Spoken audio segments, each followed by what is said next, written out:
Estamos estudiando el libro de Apocalipsis, llegamos al capítulo 20, versículos 7 hasta el 15.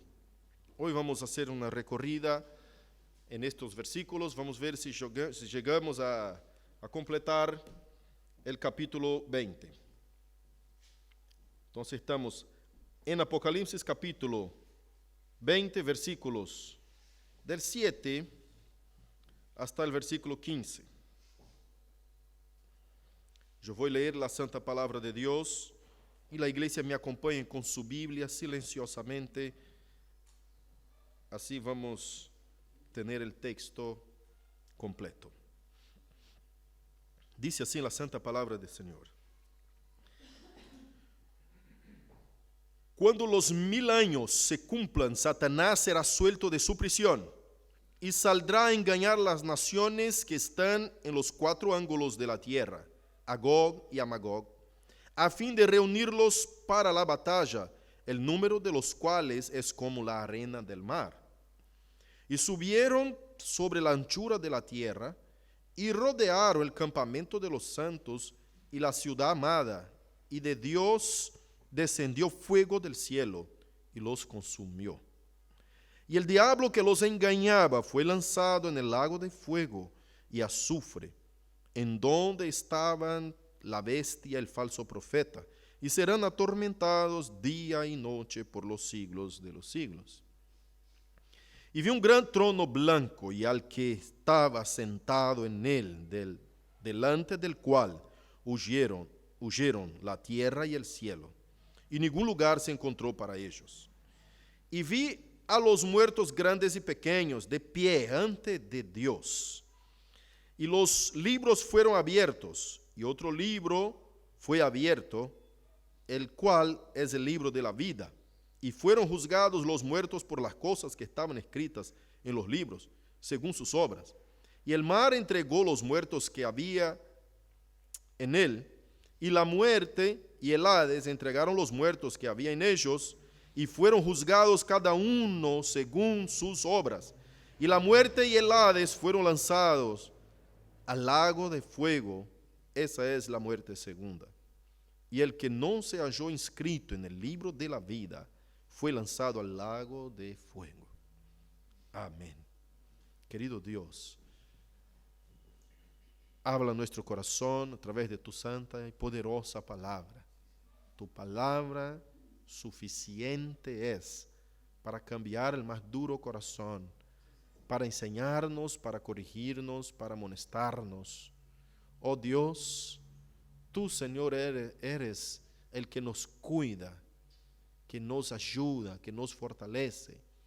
Es aquel que nos hace comprender y nos da el entendimiento para comprender con el entendimiento y aplicar en el corazón y realizar con los hechos toda tu palabra enseñada. Padre, por favor, te pedimos que nos ministre en esta mañana para que tu nombre y únicamente tu nombre sea alabado en esta mañana y glorificado y enaltecido para siempre. Que tú crezcas, que yo mengue en nombre de Jesús. Amén. Puede tomar su asiento, iglesia. Aleluya. De forma muy clara, el texto dice que Satanás fue preso por 1000 años. En el versículo 7 que nosotros arrancamos con la lectura en esta mañana, vimos que Satanás, después de cumplidos los 1000 años, fue suelto. Está escrito de esa manera: cuando los 1000 años se cumplan, Satanás será suelto de su prisión y saldrá a engañar a las naciones que están en los 4 ángulos de la tierra. Nosotros aprendimos y estudiamos la vuelta pasada que la prisión de Satanás dice respecto a 2 aspectos. El aspecto de ocultar el evangelio de las naciones, es decir, engañar a las naciones, a los pueblos, para que no crean en el evangelio, o mejor, no conozca el mensaje del evangelio, como nosotros hemos visto por todo el Antiguo Testamento. No que no sea misión de Dios desde antes de los siglos, que Él sea revelado o revelarse a toda criatura, a todo el mundo, sino que Israel, el pueblo mismo elegido por Dios, no comprendió que la misión de Dios era usar a ellos como un pueblo que revela que hay un único Dios y creador de todos los seres humanos. Entonces, Satanás logró ocultar del conocimiento de las naciones que el Dios de Israel es el Dios de todos los pueblos. En ese sentido, cuando viene Cristo en su evangelio eterno, venciendo y para vencer, que es representado en el caballo blanco, si no me falla la memoria, capítulo 6 de Apocalipsis, versículo 1. Cuando viene Jesucristo, Él es el mismo evangelio eterno de Dios. Él es el mismo verbo de Dios, hablado por boca de Dios. Capítulo 1 de San Juan, capítulo 1, versículo 14, que dice así: y el verbo se hizo carne y habitó entre nosotros. Ese mismo verbo, ese mismo evangelio eterno, que es Cristo personificado, vino al mundo, ata a Satanás en su primera venida. Satanás no es atado en su segunda venida, sino que, y no será atado en la segunda venida de Cristo, sino que es atado en la primera venida de Cristo, en su obra en la cruz, su muerte, resurrección y ascensión al cielo. Cuando ascende Cristo al cielo, dice a los apóstoles así, Mateo 28, 18, id por todo el mundo y predicad el evangelio a toda criatura. Ahí el evangelio está abierto, liberado. No sé si usted acompañó conmigo Juan capítulo 12, cuando nosotros estudiamos que unos griegos quisieron acercarse a Jesucristo, preguntándole acerca de las cosas eternas. Querían tener una charla con Jesús. Y Jesús dijo, empezó a hablar consigo mismo, dijo a los discípulos, no es llegada la hora todavía de que el evangelio llegue al conocimiento de los griegos. Pero después de mi muerte, después que yo consuma la obra, después que yo soy resurrecto, después que yo ato a Satanás, venzo al maligno y a la muerte y pongo Satanás bajo los pies de la iglesia. En ese sentido está atado el diablo. Si yo pregunto a cualquier cristiano, ¿el diablo está vencido por la muerte de Cristo en la cruz del Calvario? Usted me va a decir, sí, pastor, el diablo está vencido. ¿Satanás está bajo los pies de la iglesia? Sí, pastor, Satanás está bajo los pies de la iglesia. Pero ¿en qué sentido está bajo los pies de la iglesia? ¿En qué sentido está atado si tiene tanta fuerza en este mundo? Si el mundo yace en el maligno, si él engaña y seduce a las naciones. Está atado en esos dos sentidos. Primero, para no más engañar, no más ofuscar, no más entenebrecer el mensaje del evangelio, que es el verbo mismo de Dios, Jesucristo en persona. No tiene más poder de ocultar ese mensaje a todos los pueblos. Y el segundo punto, el segundo aspecto, es que Satanás no puede más acusar a los elegidos de Dios ante el tribunal de Dios. No puede más Satanás se acercar y empezar a acusar a los elegidos del Señor. Pero actúa Satanás todavía, eso estudiamos el domingo pasado, con el engaño, con la mentira, con la seducción y la persecución a los hijos de Dios, como el apóstol Pablo dijo que él estaba encarcelado, pero la palabra de Dios no está presa. Porque el diablo puede perseguir al predicador, puede perseguir a la iglesia, puede perseguir a un hombre, una mujer de Dios que quiere predicar la palabra y hablarle la verdad en su trabajo, sea en su colegio, en su universidad, sea en el lugar en donde esté. El diablo puede perseguir al creyente, incluso puede matarlos, pero no puede jamás impedir que la palabra de Dios sea predicada, porque por la muerte de un hombre o una mujer de Dios viene una semilla echada en la tierra y de ella fructifica millares y millares de otros creyentes que nacen por la muerte de ese mártir. Así que en ese sentido Satanás está atado. Ya había enseñado eso la reunión pasada, pero para recordarlos respecto a estos 1000 años que el versículo 7 nos habla, y para decirles que será desatado de su prisión Satanás. En ese aspecto volverá a engañar a las naciones, volverá a seducir a los corazones para que no crean más en el Evangelio. ¿De qué manera será eso, pastor? Yo no sé de qué manera será.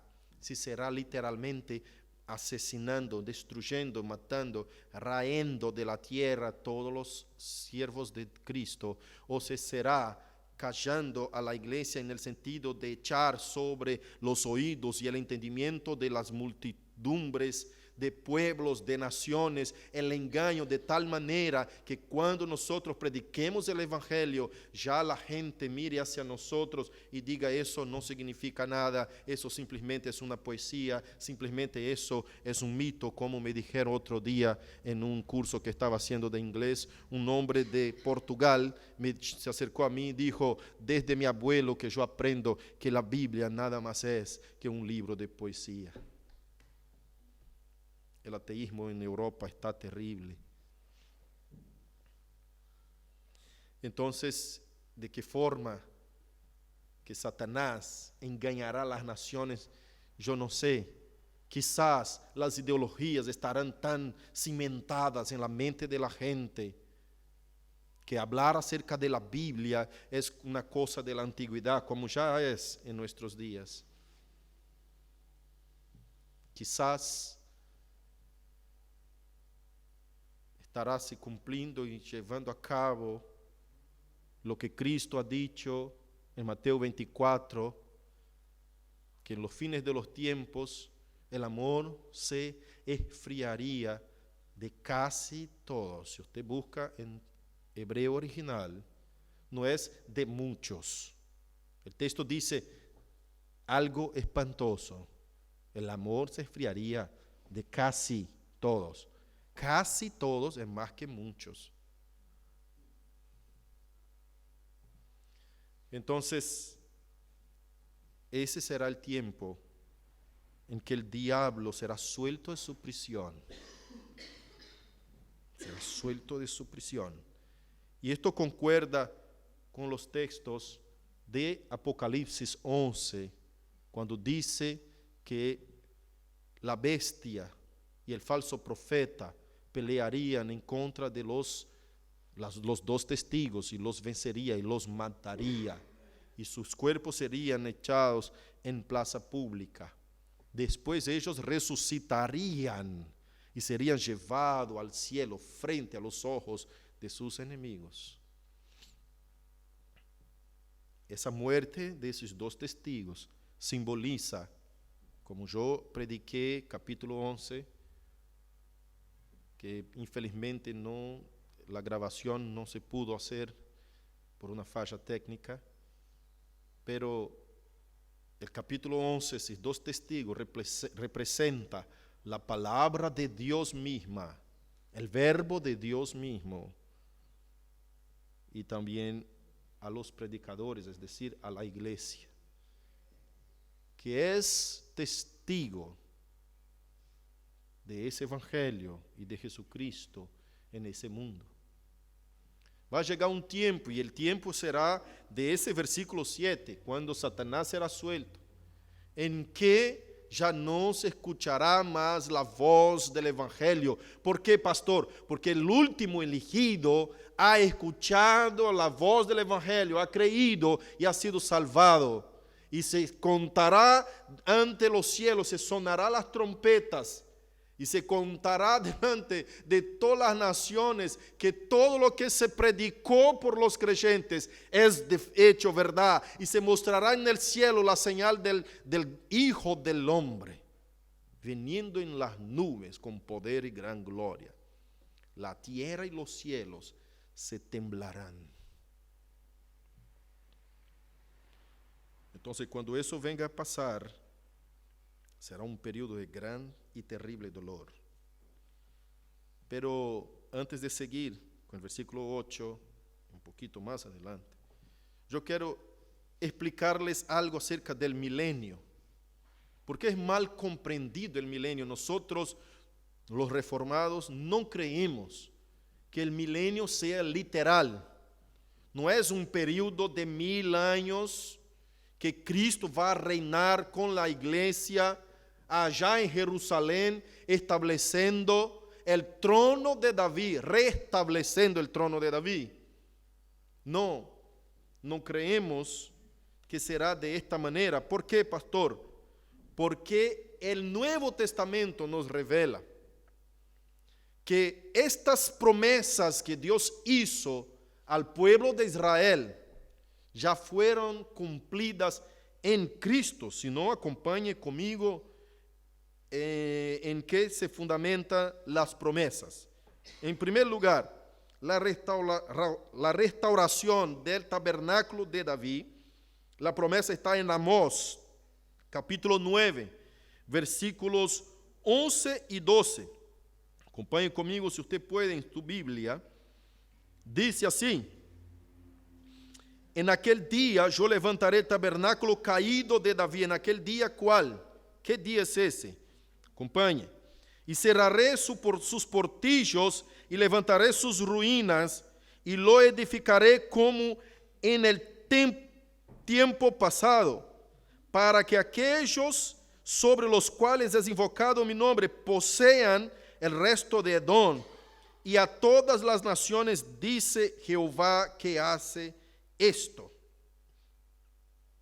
Ahora regrese conmigo y lea también esa misma promesa en 2 Crónicas 6. Es una profecía 6, 16 al 17, que dice así la palabra del Señor.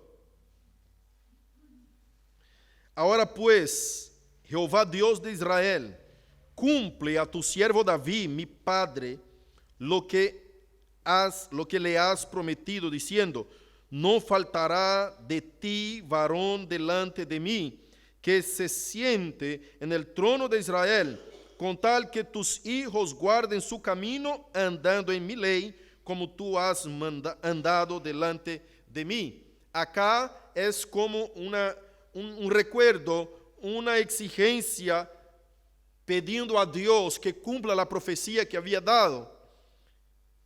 Y vemos que ellos esperan, Israel espera, esta retomada del trono de David, que Dios venga a restablecer a Israel como autoridad suprema sobre la tierra, pero eso dicho de forma literal.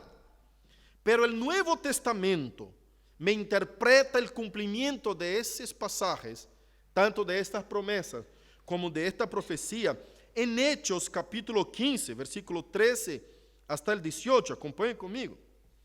Hechos capítulo 15, versículo 13 dice así: cuando ellos callaron, Jacobo respondió diciendo: varones hermanos, oídme. Simón ha contado cómo Dios visitó por primera vez a los gentiles para tomar de ellos pueblo para su nombre. Y con esto concuerdan las palabras de los profetas, como está escrito. Escuche bien. Acá hay una narración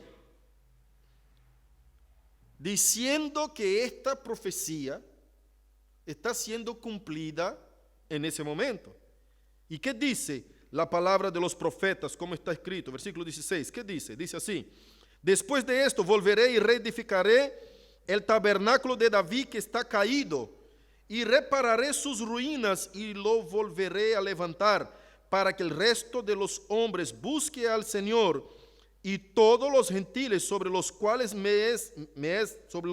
es invocado mi nombre, dice el Señor, que hace conocer todo esto desde tiempos antiguos. Por lo cual yo juzgo que no se inquiete a los gentiles que se conviertan a Dios, sino que se les escriba que se aparten de las contaminaciones de los ídolos, de fornicación, de ahogado, de sangre, porque Moisés desde los tiempos antiguos tiene en cada ciudad quien le predique en las sinagogas, donde les es leído cada día de reposo. Hermanos, acá cita las mismas palabras que está en Amós capítulo 9, versículos 11 y 12. Como se está demostrando que el cumplimiento, pero si para ti no está claro que ese cumplimiento se dio ahí, todavía te quiero llevar a Hechos 2, versículos 29 y 30. Hechos 2, versículos 29 y 30. Que dice así: varones hermanos, si os puede decir libremente del patriarca David, que murió y fue sepultado. Escuche bien. Y su sepulcro está con nosotros hasta el día de hoy. Pero siendo profeta y sabiendo que con juramento Dios le había jurado que de su descendencia, en cuanto a la carne, levantaría al Cristo para que se sentase en su trono, viéndolo antes, habló de la resurrección de Cristo, que su alma no fue dejada en el Hades, ni su carne vio corrupción. A este Jesús resucitó Dios, de lo cual nosotros todos somos testigos. Así que, exaltado por la diestra de Dios, y habiendo recibido del Padre la promesa del Espíritu Santo, ha derramado esto que vosotros veis y oís. Porque David no subió a los cielos, pero él mismo dice: dijo el Señor a mi Señor, siéntate a mi diestra, y hasta que ponga tus enemigos por estrado de tus pies. Sepa pues ciertísimamente toda la casa de Israel, que a este Jesús a quien vosotros crucificasteis, Dios le ha hecho Señor y Cristo. Está diciendo, este descendiente que esperamos de David, ustedes saben que David ya está muerto.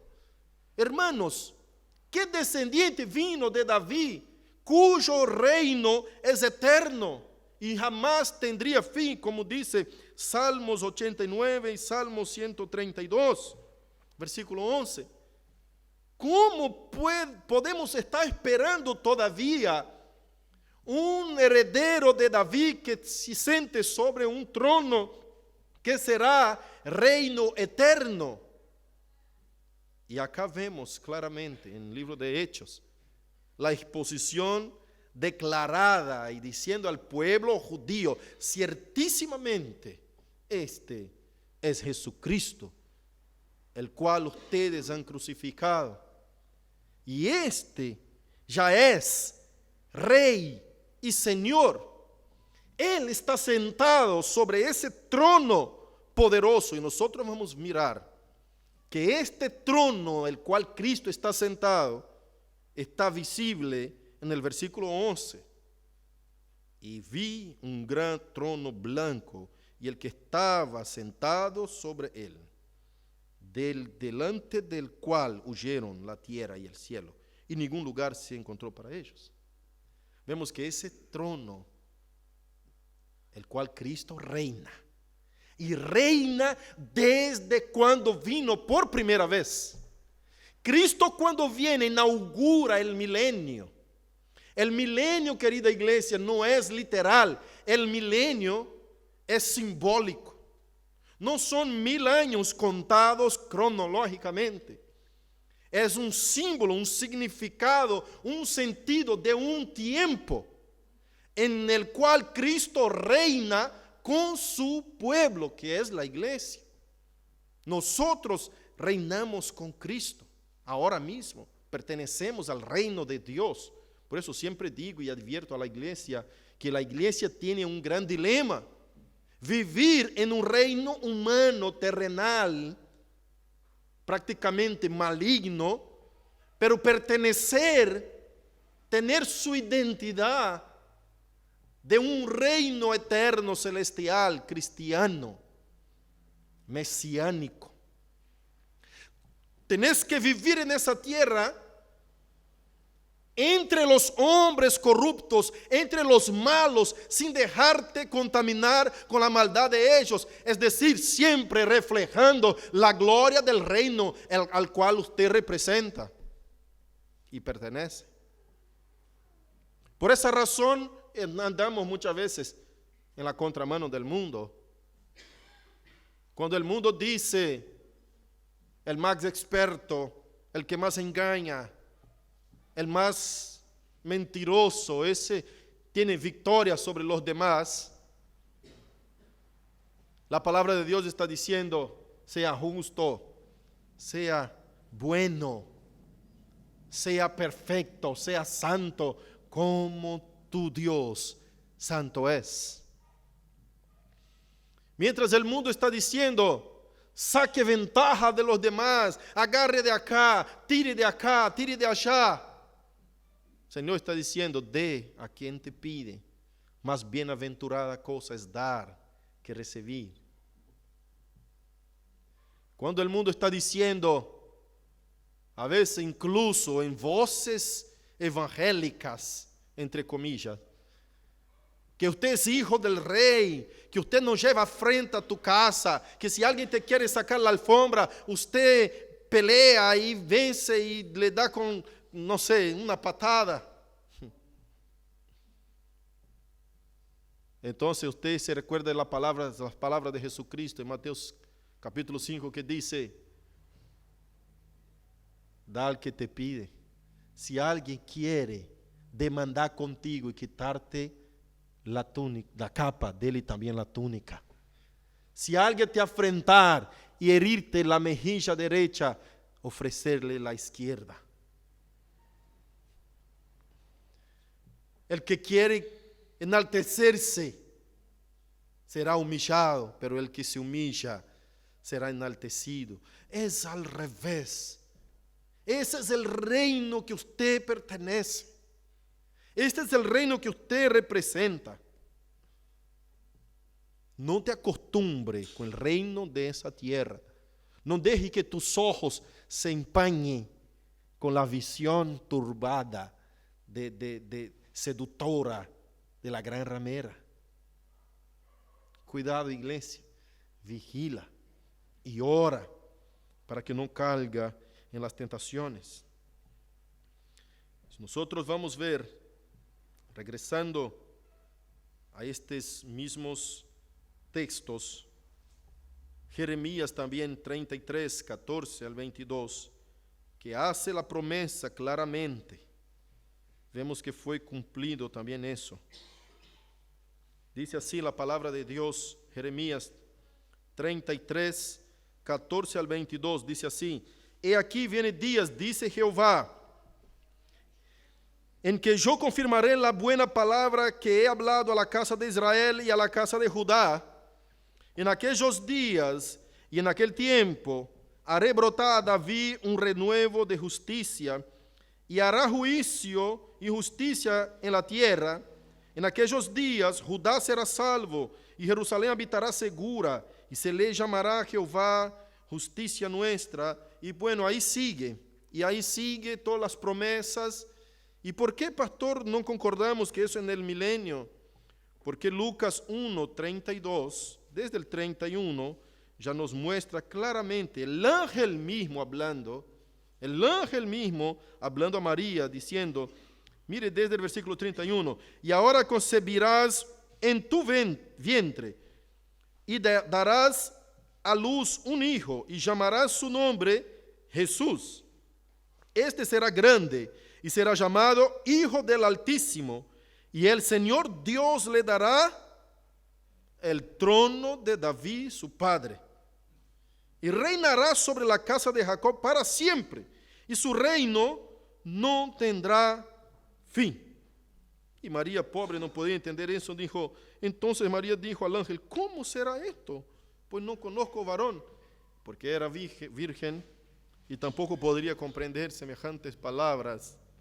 Y el ángel sigue diciéndole que será fruto del Espíritu Santo el varón que iba a venir de ella.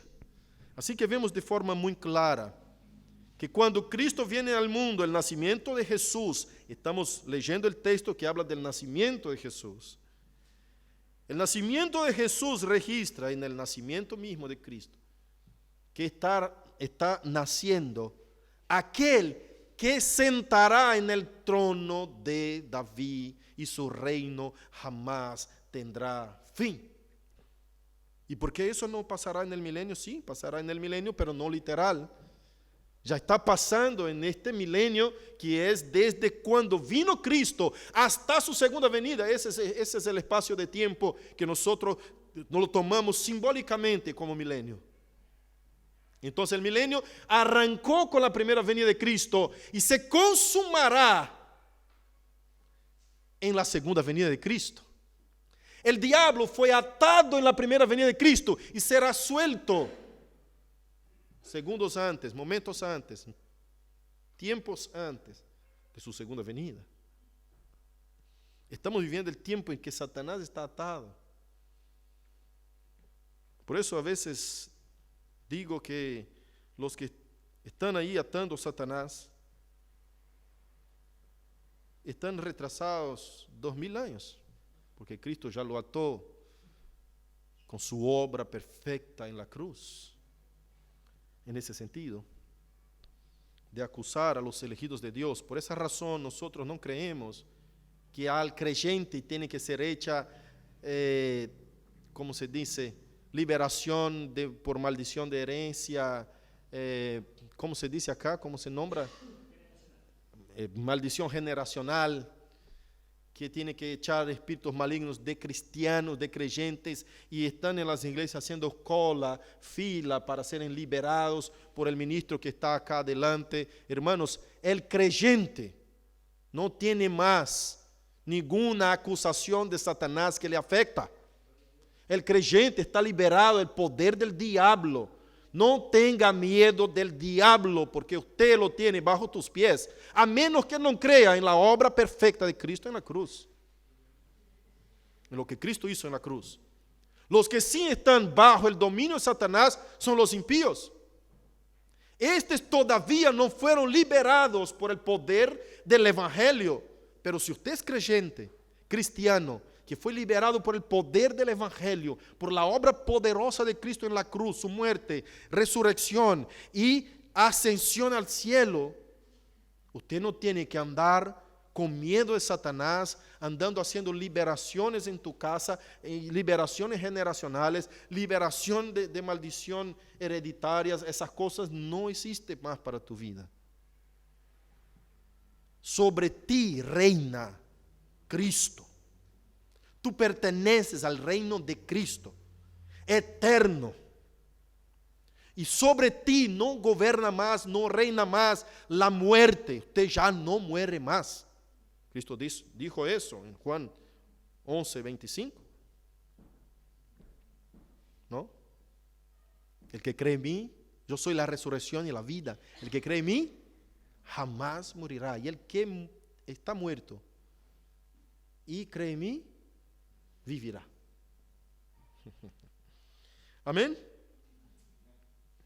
Entonces, esos textos todos, y hay otros también, por ejemplo, Isaías 65:20, que usted va a ver que habla de un nuevo cielo y nueva tierra, pero usted se va a dar cuenta que habla del nuevo cielo, que se está tratando de nuevo cielo y nueva tierra, en el versículo 17, que habla de forma muy clara eso, ¿no?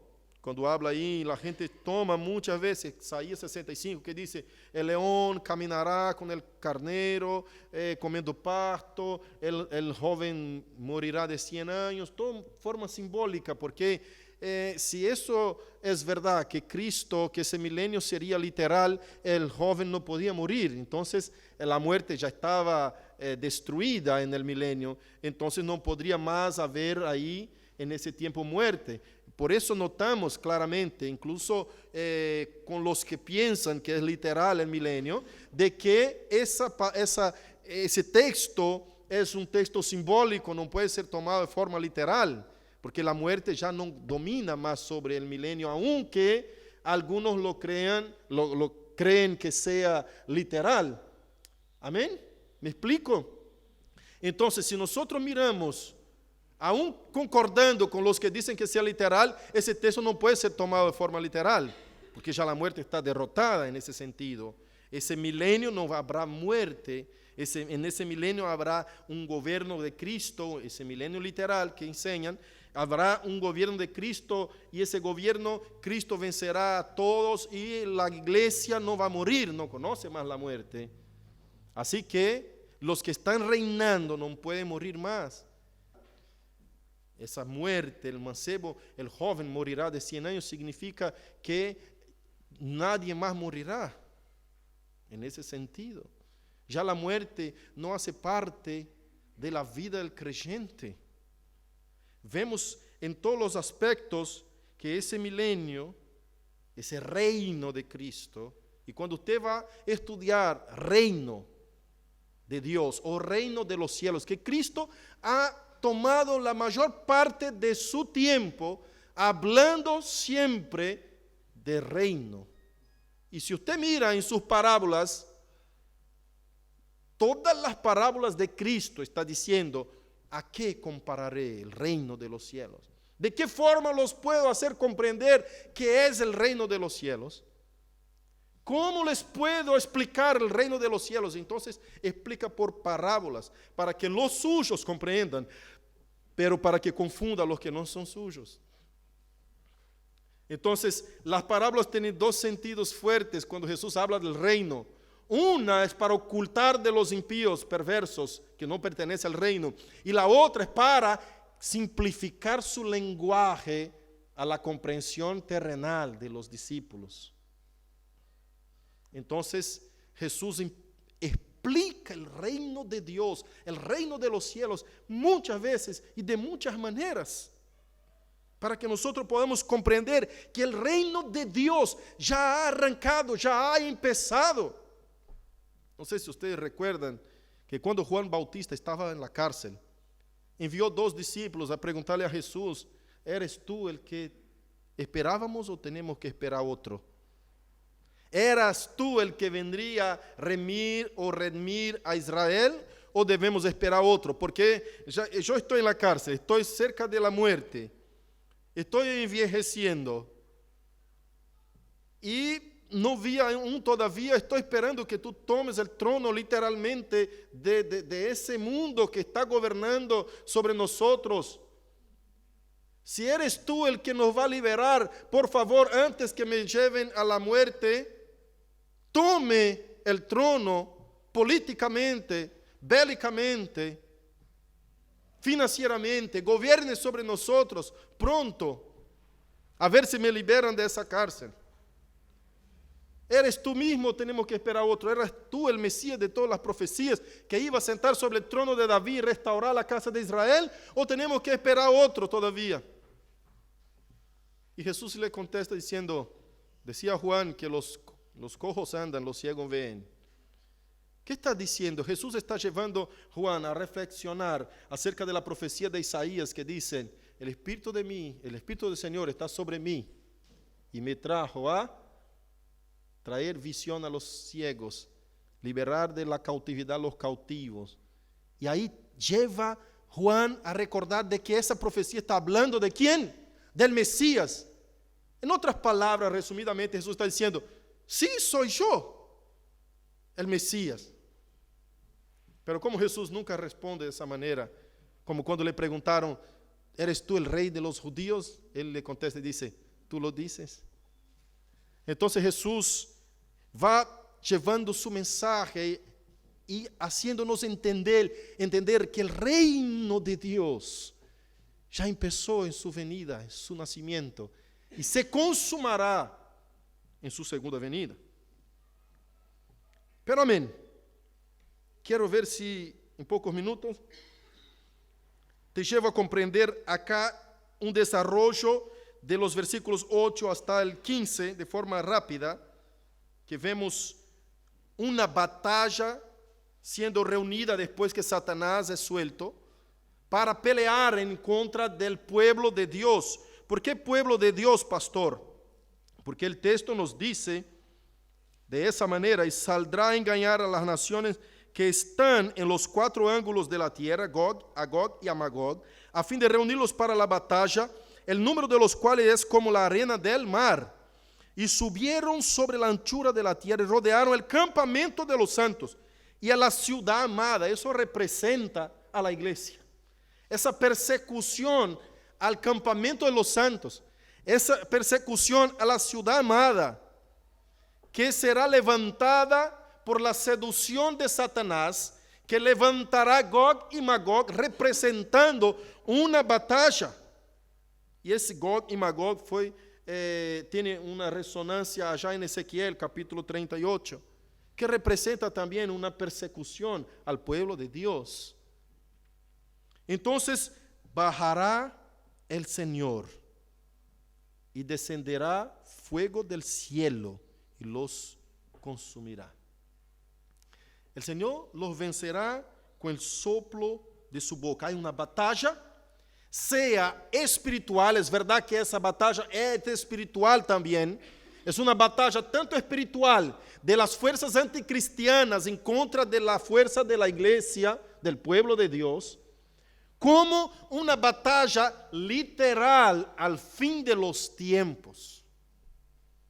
Una batalla literal que yo digo es una batalla física.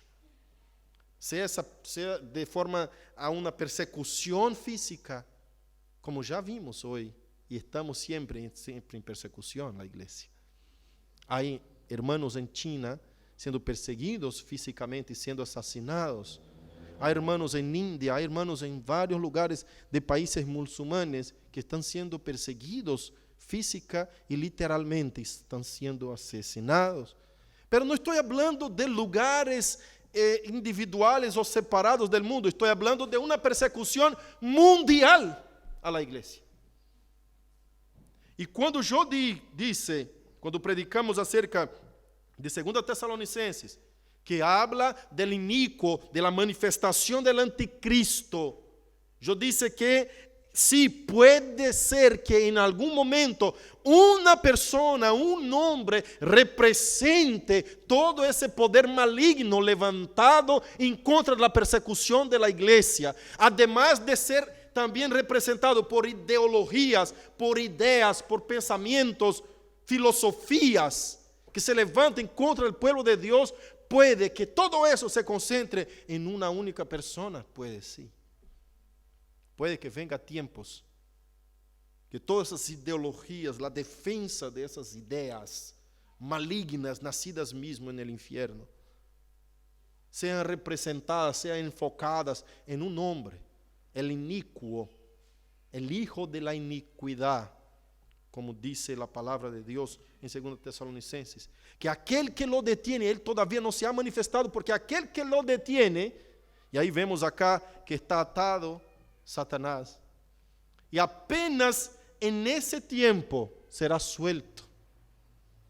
Si usted se recuerda que estudiamos capítulo 12 de Apocalipsis, cuando Satanás desce a la tierra, y dice la palabra de Dios, porque Satanás ha descendido hasta los pueblos de la tierra y tiene gran ira, porque sabe que le resta poco tiempo.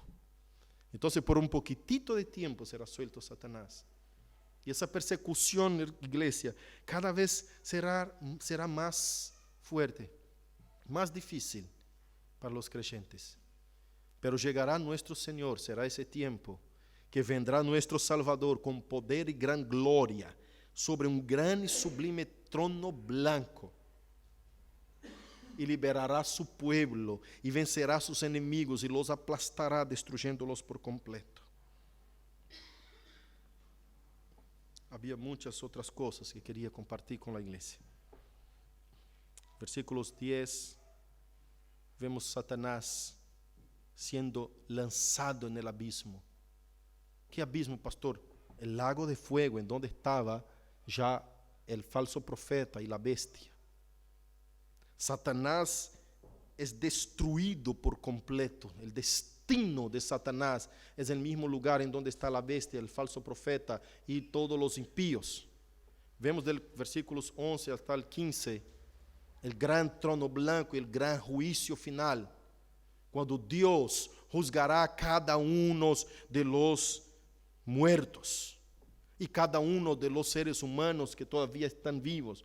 Todos se acercarán al gran trono blanco. Todos llegarán delante del Señor a rendir cuentas de sus hechos, de sus acciones, y los libros serán abiertos. Es decir, hay libros que se registran cada una de las cosas que hicimos en esta tierra, y hay uno de estos libros llamado Libro de la Vida, y el que no fue hallado inscrito en el libro de la vida será echado en el lago de fuego.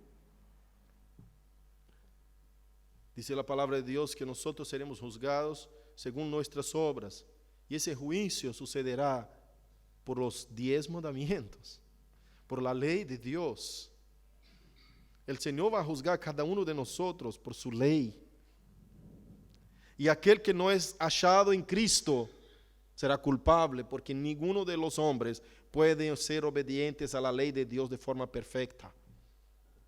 Solamente Cristo fue el hombre perfecto que ha cumplido con toda la ley de Dios sin ningún pecado. Por eso en Él, dice Efesios 1, nosotros somos salvados de la ira. En Él somos salvados de la ira de Dios, de ese gran trono blanco, en ese gran y terrible día. Así que, iglesia, seguimos fieles al Señor sin temer las persecuciones. Sigamos fieles a Dios sin temer la muerte, porque el Señor ya ha conquistado para nosotros la vida eterna, la gloria eterna. Así que tranquilo, porque tu victoria está garantizada. No tenés que andar con miedo del diablo, con miedo, preocupado, con nada. Apenas sea fiel a Dios. Apenas sea fiel a Dios. La victoria es tuya, ya está garantizada.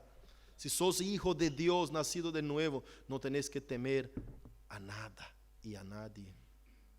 Que el Espíritu de Dios te fortalezca y te ayude a comprender que tú perteneces al reino, Señor. Nosotros pertenecemos a un reino eterno y celestial. No pertenecemos a este reino terrenal. Estamos de paso, somos peregrinos en esa tierra. Peregrinos. Por eso muchas veces no nos identificamos con la manera como los hombres actúan en ese mundo. Vemos tantas injusticias y tantas cosas distintas de lo que Cristo nos ha enseñado. Y vemos una vida siendo llevada a cabo, la gente vive, nace, muere, sin se dar cuenta de que están andando a pasos largos para la condenación eterna. Y es nuestra responsabilidad como iglesia advertirlos, llevar ese mensaje del Señor Jesucristo mientras es tiempo, porque llegará un día que la intercesión se terminará. Llegará un día que ese mensaje ya no más será predicado en ese mundo, que el juicio del Señor llegará a todos los pueblos. Que Dios nos ayude en nombre de Jesucristo. Vamos a orar.